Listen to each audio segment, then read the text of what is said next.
નમસ્તે. આજે આપણે સોમનાથ જિલ્લો, તાલુકો વેરાવળ અને ગામ છે કિંદરવા, જેની અંદર આપણે પ્રગતિશીલ ખેડૂત છે બાલુભાઈ, કે જે 2 વર્ષથી તમે વાવેતર કરો છો અંકુર રનર. 2 વર્ષથી અંકુર રનર વાવેતર કરે છે અને આજે આપણે એના ખેતર ઉપર છે.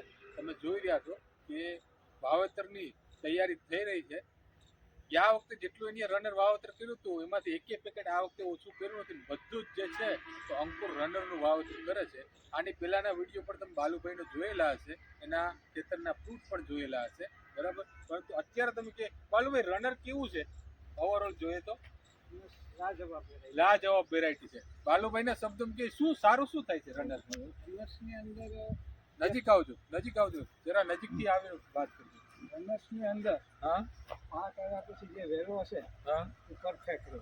વેલો પરફેક્ટ રહી છે. હા, પડતો નથી. બરાબર. જેને હિસાબે ફળ મોટું થાય. હા. પ્લસ પાછું જે વજનની જે ઓલી છે પેલી, હા, વજન વધારે રહે બીજાની માત્રામાં. બીજા ફ્રૂટની માત્રામાં, બીજા તરબૂચની માત્રામાં આનું વજન સારું નીકળે. વજન સારું નીકળે, એના હિસાબે સારું મળે. સારું ઉત્પાદન મળે છે. એવરેજ વીઘે કેટલું ઉત્પાદન આવે છે? ગયા વખતે આપણે 7 ટન લીધેલું. 7 ટન? હા, આ વખતે મારે 9 ટન લેવું જ છે ને. 9 ટન લેવું છે.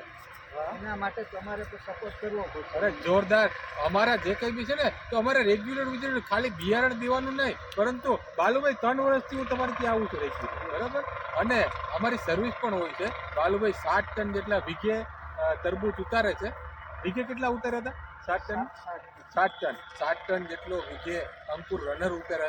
તમે ખેડૂતોને શું ભલામણ કરવા માંગો છો? વાવતો રનર્સ રનર વાવેતર કરો. અત્યારે ચાલુ છે. જો તમે પેકેટ જોઈ શકો છો, અત્યારે જો આ પેકેટ છે અંકુર રનરનું, બરાબર.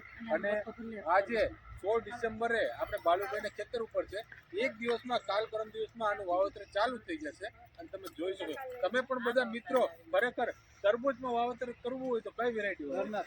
અંકુર રનર વાવેતર કરો. આ બધા પણ અંકુર રનર જરૂરથી વાવેતર કરજો. ખૂબ ખૂબ આભાર.